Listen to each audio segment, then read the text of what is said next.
নমস্কার। স্বরচিত একটি কবিতা চিন্তা। চিন্তা কি আর সাধে হয়? হেতু তার অনেক। ঘরে চিন্তা, বাইরে চিন্তা, রকম তার হরেক। রোজ নামচা রান্নায় চিন্তা, নুনটা দিলাম তো ঠিক। পুজোয় বসে নানা চিন্তায় বুক করে ঢিপ ঢিপ। পুজো শেষে বেরোনোর চিন্তা, চাকরিতে যেতে হবে। খেতে দিয়ে ভাবি আবার, মেট্রো কি খালি রবে? খাওয়া শেষে ব্যাগ গুছিয়ে চিরুনি দিলাম মাথায়।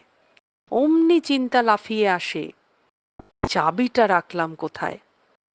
চাবির তাকে ছোঁ মেরে চাবি নিলাম সবে। তালা খোলার শব্দে এবার চারদিক জব্দ হবে। চিন্তা আমার, চিন্তা তোমার, চিন্তা কি কারো একার? রেলের বগি পরপর জুড়ে মাথায় চিন্তার পাহাড়। জানি সবাই সুচিন্তা সফল করে কাজ। চলো সবে মিলে গড়ি চিন্তামুক্ত সমাজ।